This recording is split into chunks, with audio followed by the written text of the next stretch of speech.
record.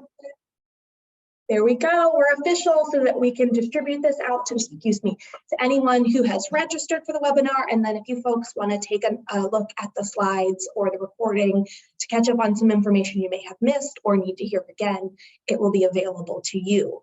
We are able to accept questions all throughout the presentation. Please just chat them in there. You'll see that I'm in here twice as an EVA Q&A and then as a presenter here today. So if you just chat that in through everyone, I will see that here on my phone and we can make sure we address your questions as we go. And we would certainly invite you to, ask questions, talk about things that may be confusing or issues that you may be dealing with in terms of voting yourself or helping others be able to use their right to vote. So Mary and I have been having a lively discussion about the importance of voting as we get started here. And I just want to say before we get started and remind us again at the end that we can make changes to the larger systems that are making it difficult for folks to find enough food to eat. But the only way that we can do that is by understanding the issues and understanding the stance of the candidates that we support so that those changes can be affected at higher levels. So we appreciate you being here today so that we can continue to understand the ways that we can affect policy and the ways that policy affects hunger prevention. We will go ahead and get started then with Mary. We'll go ahead and say first, let's do our objectives today. So we're going to talk about voting, the who, what, where, when, why, and how of it. Also the Farm Bill, what it is and why it matters, and some policy priorities for hunger prevention provided by Feeding America. So we'll get started with the who, what, where, when, why, and how of voting, and Mary will take it away. So Mary has a couple of questions here. We're going to talk about why voting is important, how to register to vote, how and where to vote, when the next election is, how to find out who and what are on the ballot, and how to learn about candidates and issues. Let's dig in with the most basic. So Mary, why is voting important?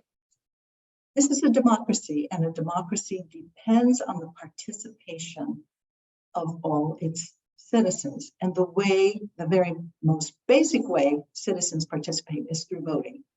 You can also raise your voice, you can call your representatives, you can write letters to the editor, there are other ways, but the most basic way is to vote. It's often debated, is voting a right or a privilege? And I say that it is both. I say it's a privilege to live in a democracy. I mean, there are lots of other systems. Democracy is not perfect. There are a lot of other systems that are far worse. So it's a privilege to live in a democracy. And in a democracy, we have the right to vote. But I say it's more than that.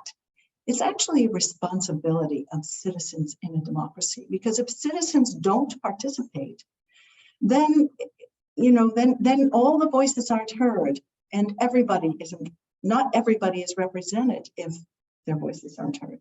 So it's really a responsibility of being a citizen in a democracy to vote, because voting is your voice. That's how you get to have your say. You don't always get to have your way, but you do get to have your say. So I ask people who don't vote, why don't you vote? And often the answer is, my vote doesn't count. And it does seem overwhelming. We have this huge, huge population. What's one vote? My vote doesn't count. But in fact, one vote and one vote and one vote and one vote add up. And if everybody said my vote it doesn't matter, then too few people vote. And in fact, I will say in the last primary, that special primary that we just had, the second primary, I learned that 7% of Ohio voters participated. So 7% of the electorate determined the outcome. So I have a kind of an illustration of why your voice matters. So this illustration goes like this. If 100 people are eligible to vote and 100 people register and 100 people vote, then 51 votes determines the outcome, because that's the way our system works. We don't always get what we want, but we do have a chance to have our voice heard. So 51% would determine the outcome for all 100. That's just the way our system works. If 100 are eligible and 60 register and 60 vote, then half plus 1, 31 votes determines for all 100 people. But our system, I mean, our voting record in this country isn't even quite there. If 100 people are eligible, 60 register and 30 vote, 15 is half of 30, 16 votes determines the outcome for all 100 people. So when you don't vote, you give more power to someone else's vote.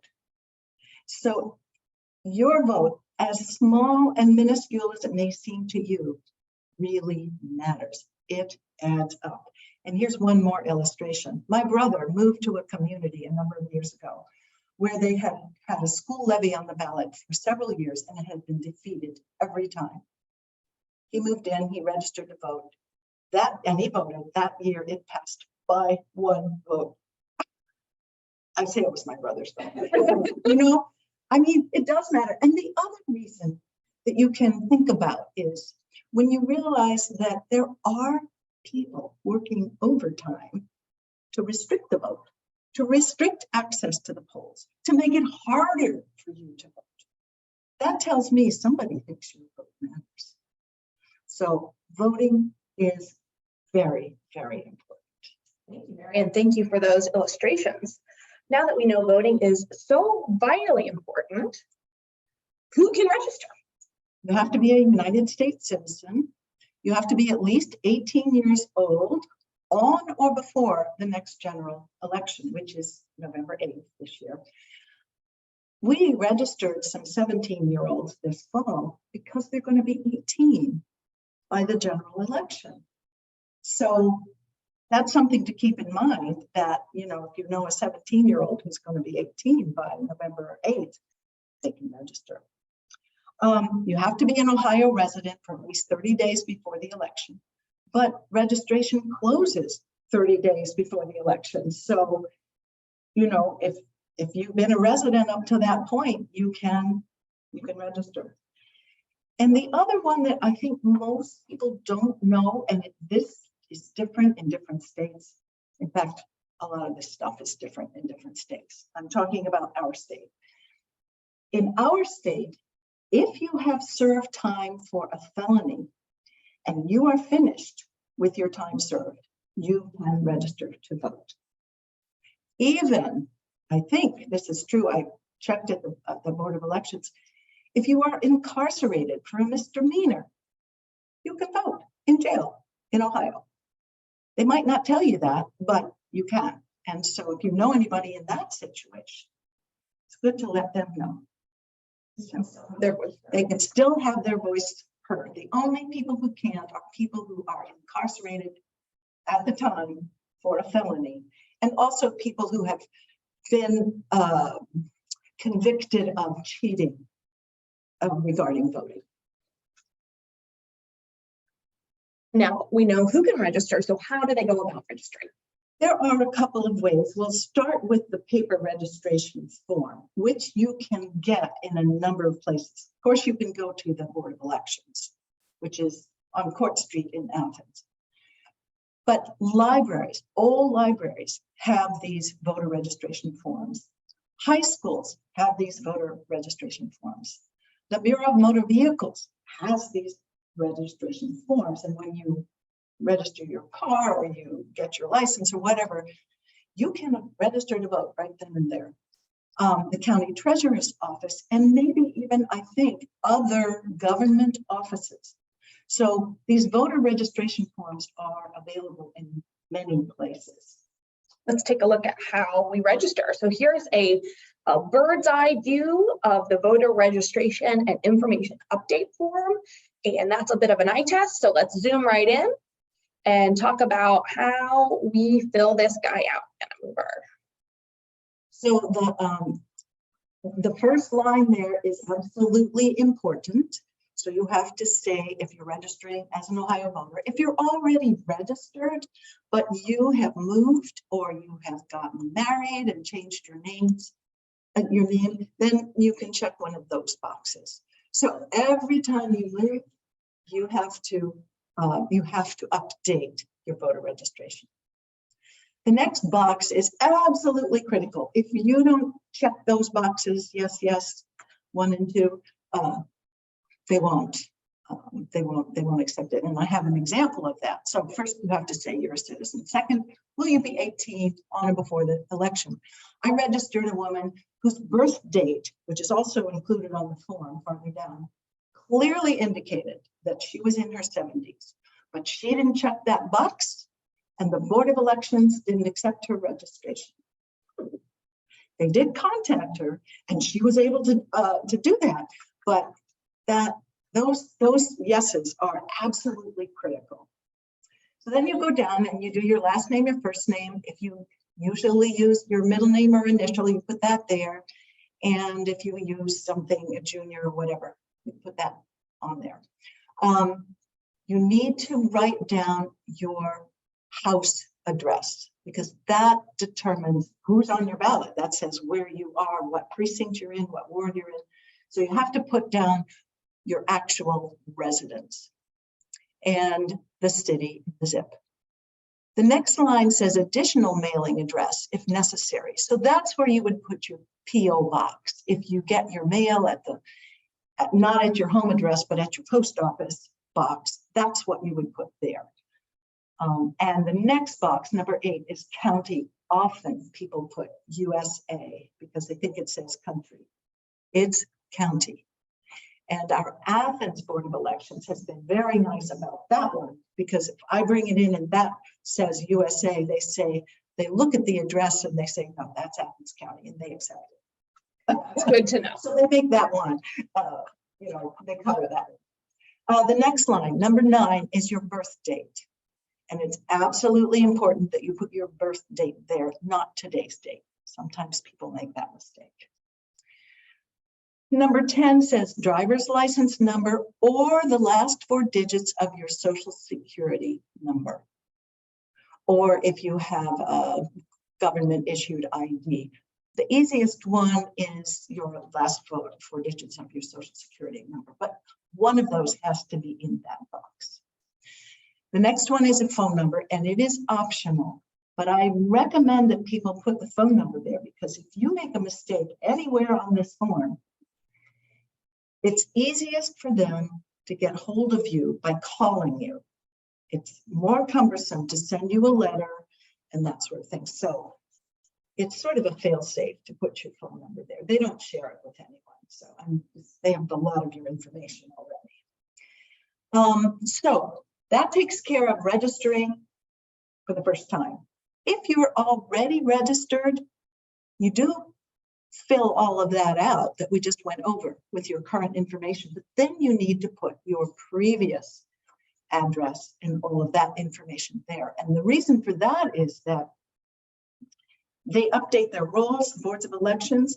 If you are registered in another state or another county or something, this Board of Elections will share the fact with those other boards that you're no longer registered there, because you can only be registered in one place.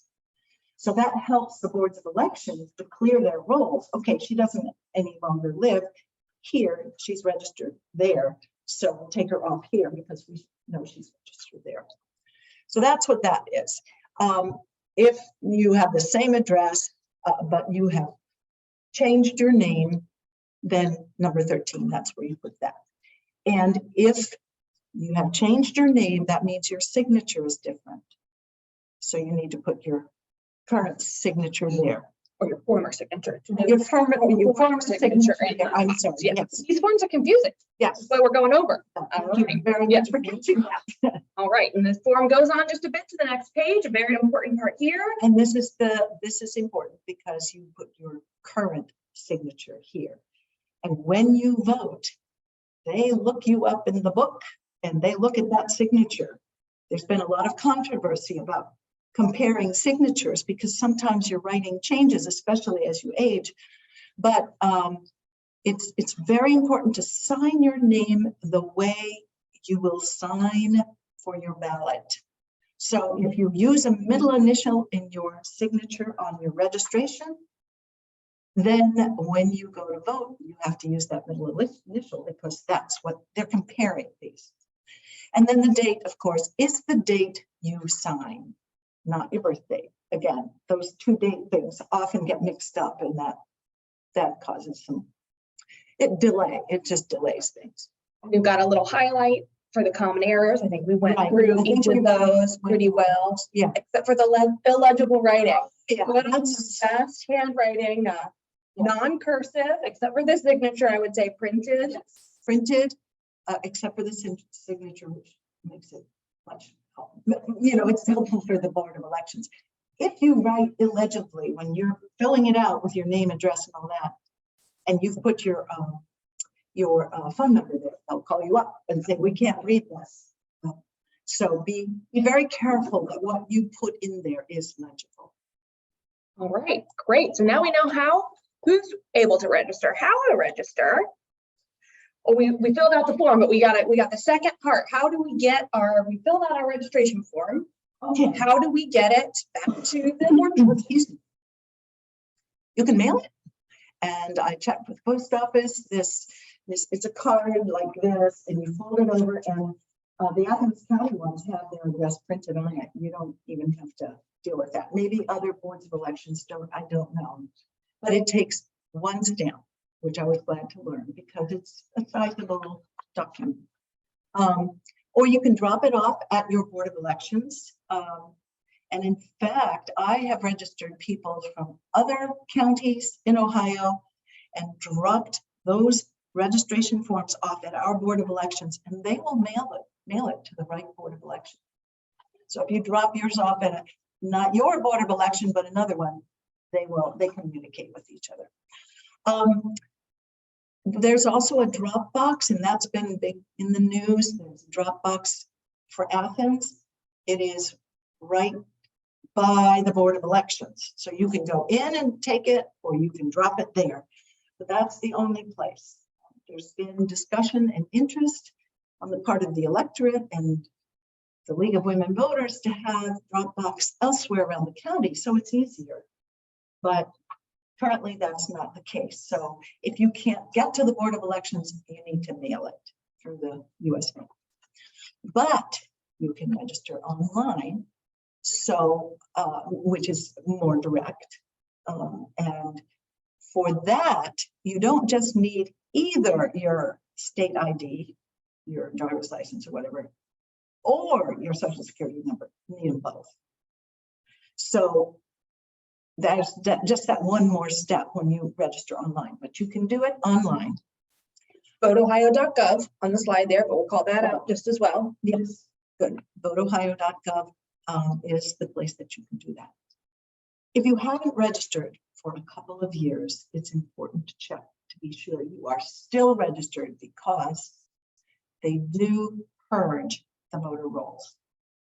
So you can check your registration by going to VoteOhio.gov. There's a link to see, and you can actually see that you are still registered or that you're not. And if you're not, then you need to. And if I wasn't sure, I would want to do that before the registration deadline closes, right? Because I check after. Yeah. I'm out of luck. So October 11th is our voter registration deadline. So before October 11th, we want to get on there and check our registration status if we have some questions. Right. You don't want to show up at the polls thinking that you're registered and you're not. If you do that, you can vote with a provisional ballot while they check to see if you're registered or not, if this was a mistake. But a provisional ballot, it takes longer for them to count those, and often they've counted all the votes by the time, and they say these won't make any difference. So yes, do check your registration prior to the deadline, which is October. And then when I'm registering other voters, the law is I have to turn those registration forms, those completed registration forms, into the Board of Elections within 10 days. So I'm assuming when you do your own and you sign it, you have to sign and date it. I get it into the mail right away. In time to process. Give it time, yeah, give it time to go through the mail Absolutely. and the process. All Yes. right, so we know how to register. That brings us to how and where can we vote? So the traditional way is to go to the polls on election day, which is November 8th. The polls are open from like 7 in the morning till 7 in the evening. It's a long time, and you can check the poll hours by going to voteohio.gov. When you vote in person at your polling place, you have to have that state photo ID, the driver's license, or some other state photo ID, or some of these other things you can see on the screen. But you have to prove that you are who you are when you show up at the polls. And you sign in, so they're looking at your signature and checking it against the book that they have with your signature. It's not a book anymore, they have it on screen. So you can vote early. You can do that in person at your Board of Election, and you want to check with your Board of Election for their hours, because I think they probably vary from county to county, but I should think you can get that information at the website that we were talking about. Early in-person voting starts on the 12th, so you could just show up. Or if you want to vote absentee, you can get you have to mail in an application form, which you can fill out and mail to the Board of Elections, and they'll mail you the ballot. Or you can fill it out and just go to the Board of Elections. I don't think you have to have it though. You can just go early and vote. But in any case, it's another way you can vote. So you'd have to apply for the absentee ballot. You don't need an excuse. You don't need to tell them why you want it. You just ask for it. Okay, so we're going to go over that. Yeah, we're going to take a look at what the absentee ballot application looks like. So again, here's the full form. We'll break it down for you. So you just put your name and your contact information. Again, it's recommended because if they have questions, easily contact you. So through your phone number and your email address. Again, you need your date of birth. So that's where you put that on number 3. Your home address, which is where you're registered, they check. You apply for an absentee ballot. They look at their books. They see this is you. This is where you have registered. Yes, we can give that to you. But you need to also include the address where you receive your mail in case you want them to send the ballot somewhere besides your street address. If you want them to send it to your post office box, that's where you put that. If you want your ballot sent to your home address, you don't fill that out. You just leave it. Okay, so the next is identification. So for this, you need only one. You need either the last 4 digits of your social security number or your Ohio driver's license. If you don't have either of those, then when you mail this absentee ballot application form back to the Board of Elections, you need a copy of one of the things listed in section C, some way that they can identify you. So, okay. Then you get that. Then you need to let them know which ballot it is you want. And of course, if you're doing that now, that's the November general election, and you just check that. If it should happen to be a special election, then you'd want to put the date. If it happens to be a primary election, you'd want to put the date, but that's not relevant right now. We're talking about a November general election. If you want an absentee ballot for the November general election, just check November. And so we're not dealing with primaries right now. So then you have to sign saying that you agree to all of these things, that you understand that these things are true. So you sign, and again, they'll look at your signature compared to your signature on your registration to be sure it's you. And then you put today's date. If you're interested in serving as a poll worker, you would be so welcome. They're always looking for poll workers. And it's kind of a neat way to see how things work. It can be a long day, and sometimes there are stretches where not much happens.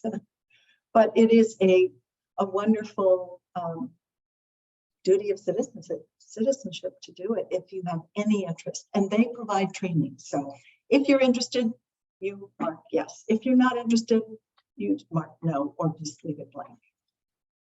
Okay. And then you send that back into your Board of Elections. To the Board of Elections, and they will send you the ballot within a short period of time. And going back to sending in your registration, once you've sent in your registration, they will send you a little postcard that tells you where your polling place is. So that's useful to have, so you know where to go. Where to go on Tuesday, November 8th. Which is the subject of our next slide. So when is our next election? Tuesday, November 8th. And again, just to reiterate, voting will start early voting on October 12th and run through the 7th. No, That's right. Day before the election. All right. We've talked about the mechanics of voting and how you get registered, how you get your vote. Now that's all very important because you need to be able to vote. But what's also incredibly important is what are you voting for? So how do we find out, first of all, who or what is even on the ballot? Right, and I find it extremely useful to see a copy of your ballot before you go to the polls. I've gone to the polls in the past, occasionally, where I looked at the ballot and I thought, who are these people? You can't vote responsibly if you don't know who you're voting for. If you don't know those candidates, you don't know what they stand for, you don't know what they're going to advocate for when they get the power, if they do get voted in. So you can go to voteohio.gov, and there's a search bar at the top, and you could just write in there, view sample ballot. I think you have to put in your county because your ballot is not going to be the same as somebody from another county. You put in your county and your sample ballot will be there. So you can look and see everything that's going to be on your ballot. I think we have got that sample ballot. This is my sample ballot. So this is our bird's eye view of what your sample ballot looks like. It is two-sided. Two-sided, yes. We got a front and a back here. Yeah. They give you some instructions on how to fill out your ballot, right? And then we wanted to just talk a little bit about how the ballot works. So we've got the categories of candidates. So that's in the gray. And then the candidates themselves are in white underneath. So for governor, you will have two choices. You can vote for Mike DeWine or for Nan Whaley. For attorney general, you have two choices. Jeff Crossman or Dave Yost, and on down. So each category, each office, it lists the office and then it lists the candidates, and you choose one of them. Fill in that little oval. Fill in the circle completely. Completely, yes. If you make a mistake, you can go to the poll worker and say, I made a mistake here, and they can rip it up and give you another one. So you don't have to live with your mistake. Don't live with your mistake on voting. No, Get a new ballot. get a new ballot. The continues on down. We just have the columns here on the front.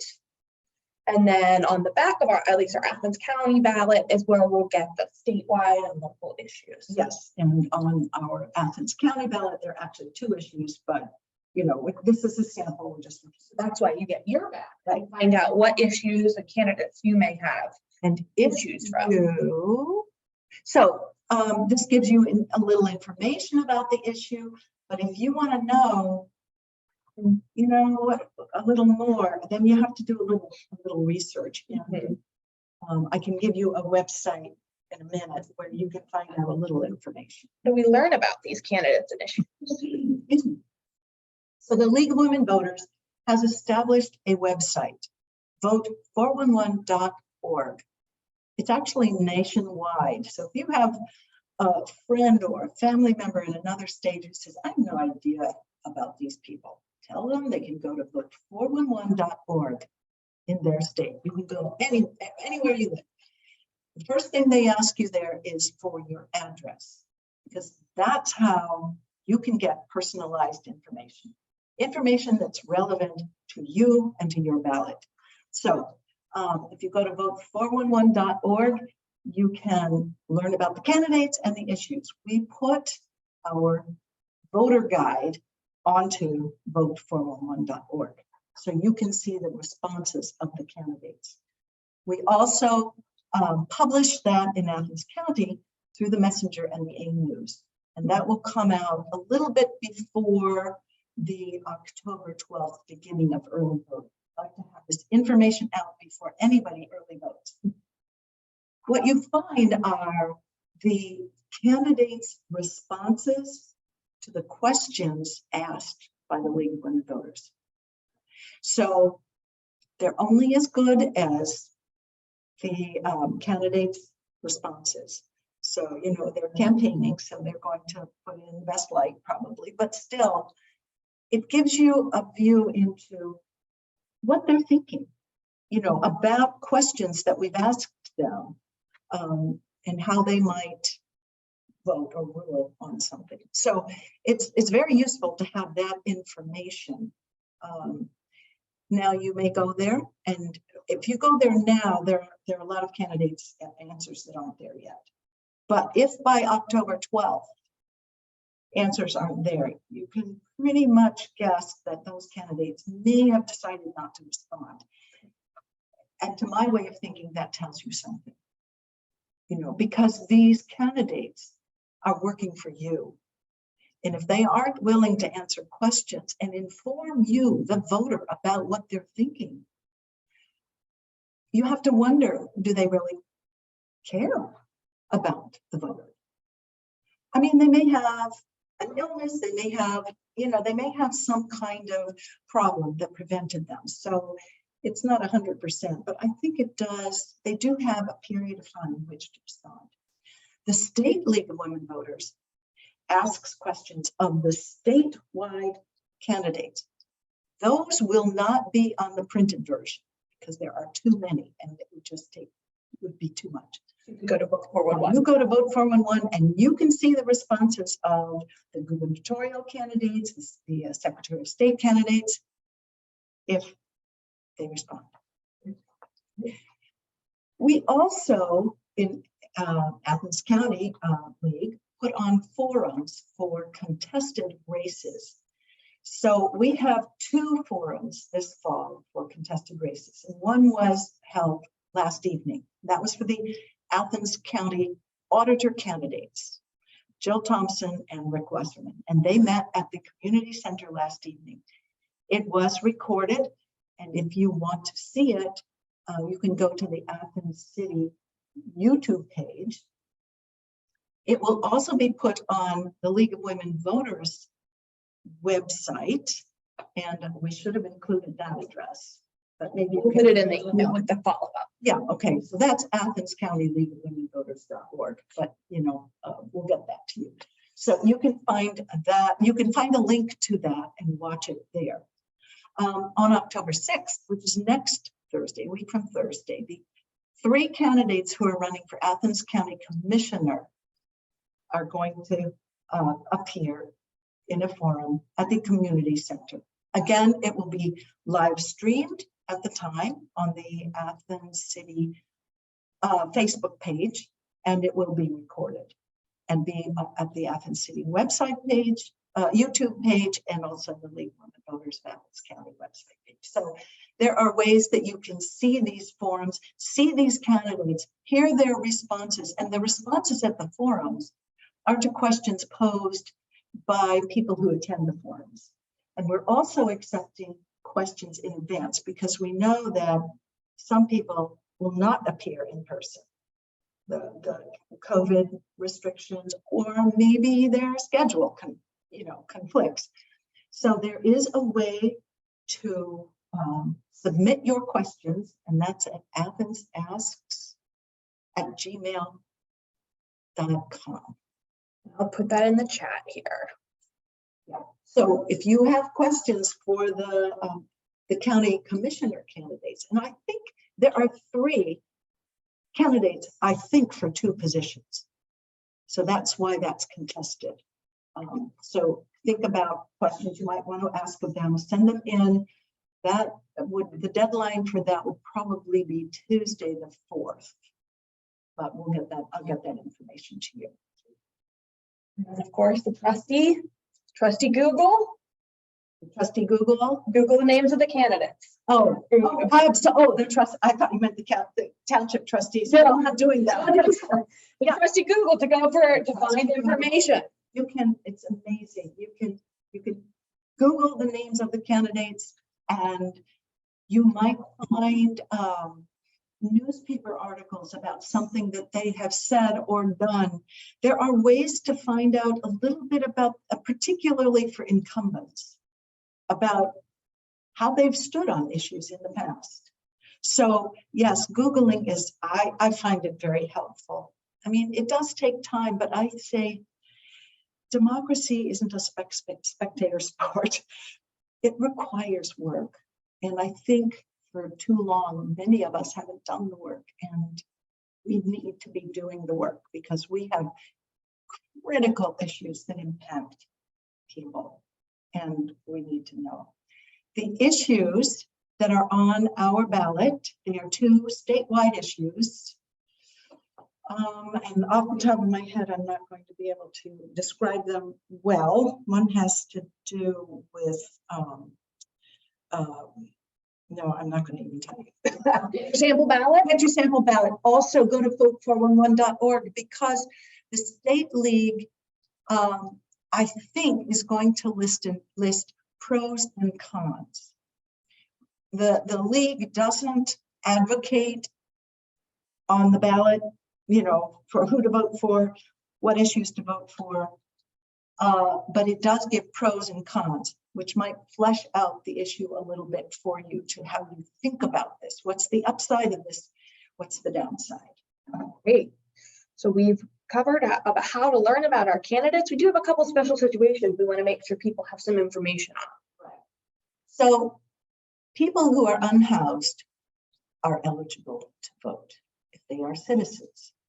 They can register, and they need to register at the address where they receive mail, unless it's a post office box. They have to have a place, because again, the place is what determines what ballot you get.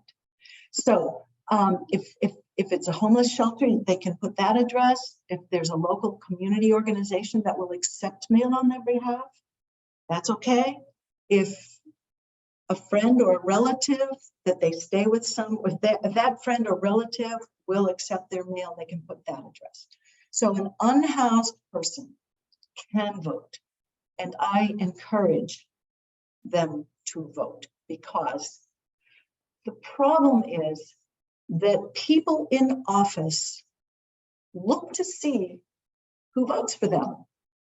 If there's a whole swath of the population that is unengaged and doesn't vote, they're not going to make decisions that benefit that swath of the population, because they're not going to get anything from it.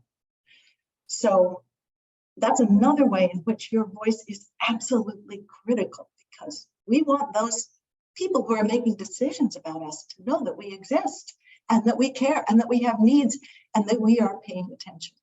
So if you know anybody who's unhoused, encourage them to register to vote. And then voters with disabilities who have issues that make it hard for them to vote in person, or make it hard for them to go to the polls or the Board of Elections, there's a whole section in the voteohio.gov website that will tell you how to help those people. You can, if you have somebody who has trouble writing, you can fill out their voter application form, responding to what they tell you. You can do that. They have to sign it. And I think that's true for a ballot too, that you can help them fill it out but you have to write down what they say, not what you want. But then they have to sign it. So anyway, I would, if you know somebody with disabilities, go to voteohio.gov and click on the segment that will tell you about voting with disabilities. There are some adaptations that can be made to voting machines. Our voting machines are very simple here in Adams County. We have a paper ballot and we just put it in a scanning machine. But some places have electronic voting machines and, you know, people need help with those. Some people do. So check that website. VoteOhio.gov is a gold mine of information for voters. Thank you, Mary. I really appreciate the rundown on how to vote, how to register to vote, different ways that we can advocate for the policies that are important to us. So what do we say if anybody has questions about it to let you know? And if you don't know, let me know. Yes, I will stay in contact with you, Mary. And we didn't have anything, have someone jumping off for another meeting. We haven't had anything coming through the chat. But if you do, go ahead and let me know in the chat or follow up. We are running a little bit on time. No, voting is super important. I'm gonna pivot over to the farm bill if we can, just to keep us going here on some of the, now that we know how to vote, some ideas on some of the policies that might be impacted by our vote. And the big one coming up here is the Farm Bill. So the Farm Bill will be reauthorized in 2023. That means the folks we send into Congress are going to be working on that. So it's important to know what this is and how it might affect individuals who are struggling with food security. So let's talk a little bit about the Farm Bill. At a really high level, the Farm Bill is an omnibus bill, which means that it's one bill or one document that gets one vote, but it packages together a lot of different measures. That's important because it will, in general, at least this is what we've seen historically, encourage folks who may not work together on other issues to work together on this particular issue. So we know that it can be contentious with different sides wanting different things, but when we have a large omnibus type bill that's got packages for several different measures coming together, there is the motivation to work together to get something passed, because if the Farm Bill is not reauthorized, there are certain provisions that will just expire and will not be reauthorized. So I think our legislators understand the importance of getting something done, and sometimes that can encourage cooperation across the aisles. The Farm Bill governs agricultural and food programs. There are 12 titles or sections, for another way to say that, and I've listed them all here. I don't need to go through them all, I think, but you can see that there are some for the commodities and nutrition, which can be really, really important for hunger prevention and supporting those who are facing food insecurity. And so we're going to dig into that a little bit more. So the Farm Bill is typically renewed every 5 years. And as I mentioned before, the 2023 will be the next reauthorization that's needed. This is very important because without reauthorization, nutrition assistance for programs like SNAP and commodity assistance, which is how a lot of our food banks get food to provide to people in need, those provisions will expire. So we need to have a new Farm Bill reauthorized to at least reauthorize and continue those programs, but also hopefully to expand on some of the policies that are important for those who are facing hunger. And we're going to dig into a little bit of where the money for the Farm Bill goes. I've got a nice pie chart for you here. The last Farm Bill was authorized in 2018, and this is how it broke down. Approximately 76% of that went to nutrition assistance, which is primarily SNAP. So the majority of what's in the Farm Bill is actually nutrition assistance for folks who are facing food insecurity. So some of you may have read the description today and may have said, well, why are we talking about the Farm Bill for hunger prevention? Or maybe you're already in the know and you understand the importance here. But I do think that this chart really helps us understand just how important the Farm Bill is for those who care about hunger prevention.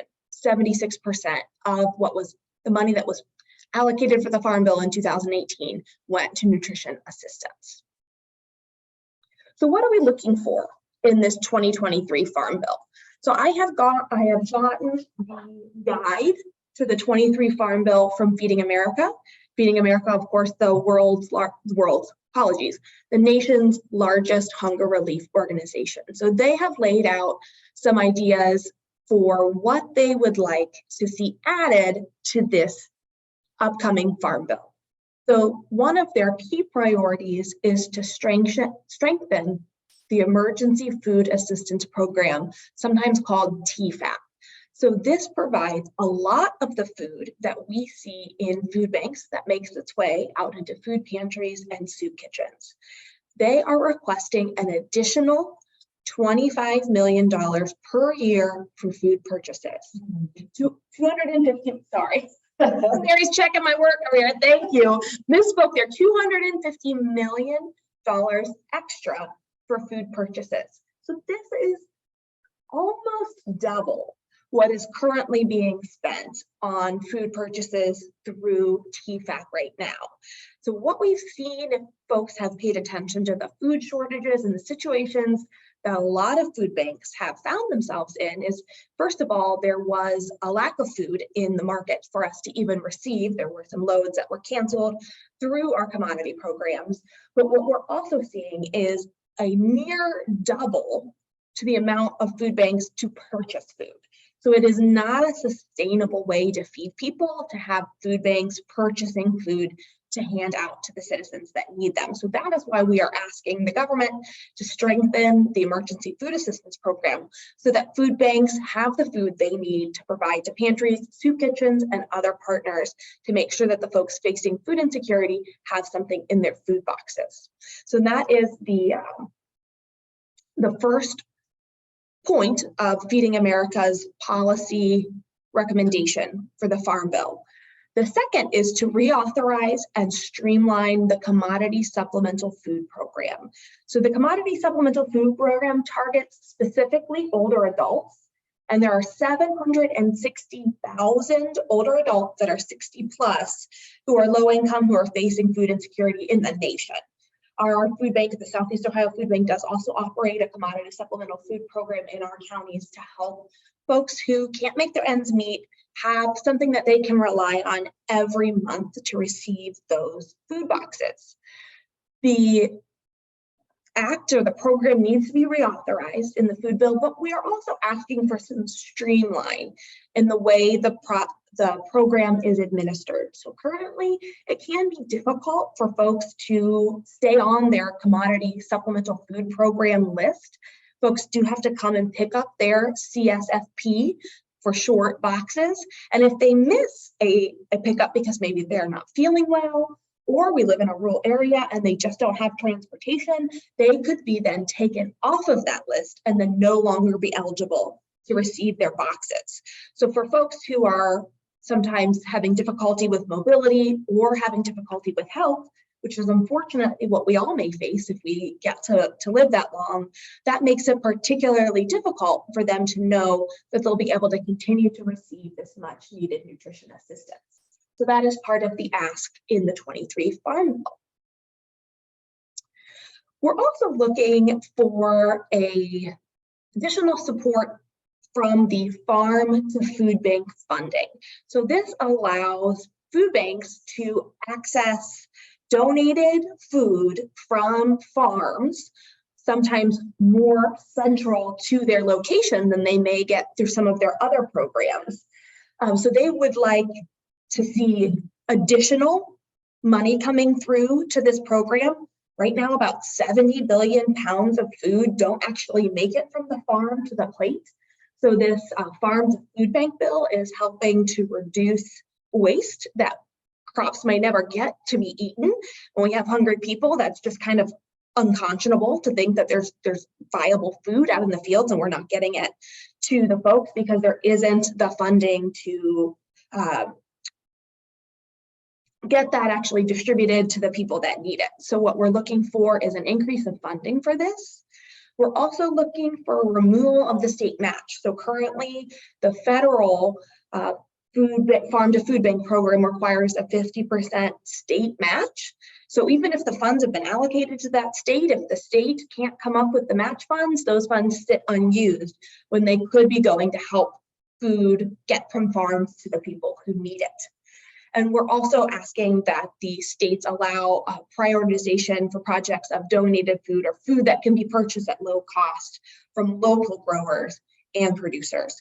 We won't spend too much time on it today because we're going to talk more about nutrition and food security in the Farm Bill, but there are other measures that folks are working on towards a more sustainable Farm Bill.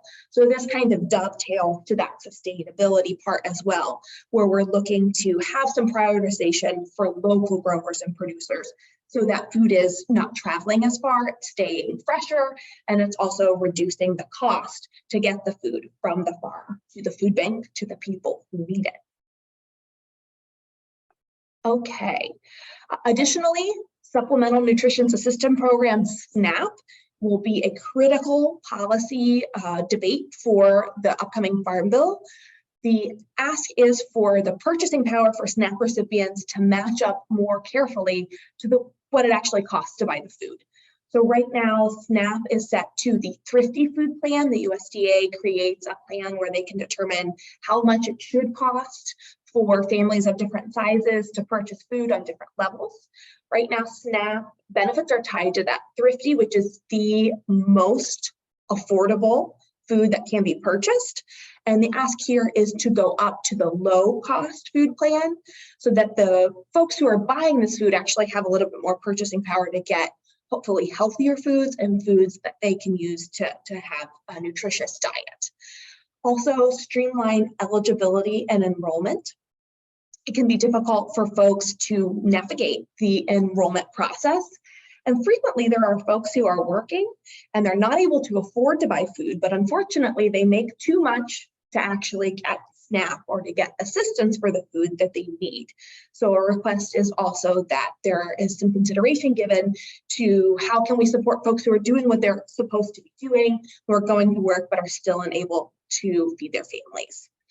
There are some other conditions around supporting individuals who are seeking employment. They're receiving SNAP while they're unemployed, but they're not actually getting the tools, meaningful tools, through those requirements to receive SNAP to actually launch themselves into a better job or a job that's going to help them sustain themselves and their families. And finally, to bring into parity U.S. territories and sovereignty for Native communities and how they distribute the funds that are used through SNAP to best fit in the situation for Native communities to fit their needs and for U.S. territories to be able to extend that benefit to folks. I will stop before we get to other policy priorities. There is a handout from Feeding America that I'll include in our follow-up email so that you can take a look at what those other policies, what those other policy priorities will be so that you can be informed about what issues we may want to be researching when we look at candidates as we get ready to do our voting here in November. I do want to open it up just a little bit to see if we have any other questions. And as folks type in their questions and reach out for a little bit of discussion, I can't forget to mark a really important day for policy and hunger, nutrition, and food security. Some of you may be aware that right now, as we speak, the White House is holding a conference on nutrition, health, and hunger.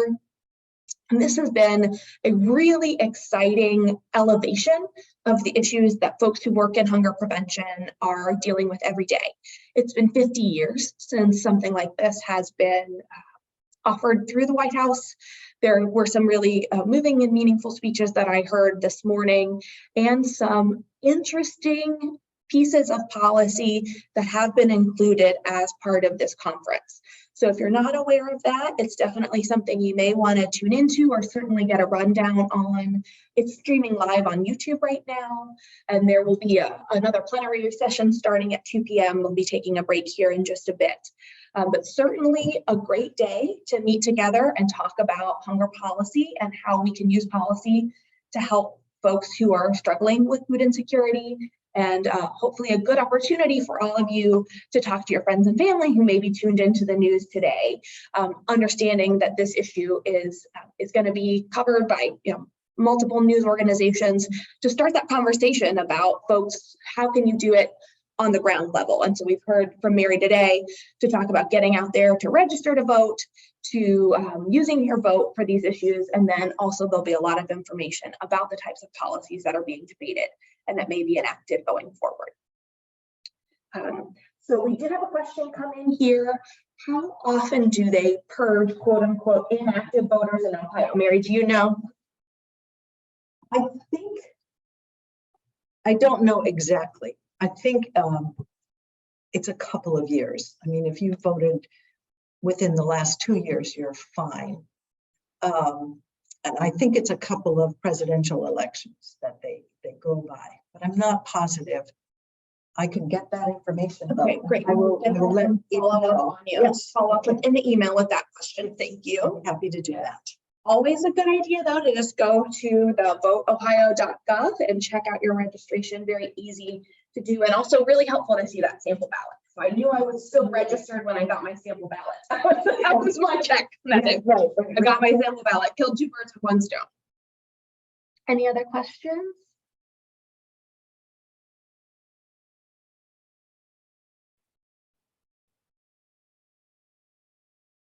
Okay, guys, well, we just hit 1 o'clock over here. Thank you so much for attending. We'll follow up to all registered attendees with a copy of the recording, answers to our questions, League of Women Voters website information, and then you will also feel free to respond to that email to ask me any questions that may come up as you go away today and digest all this information.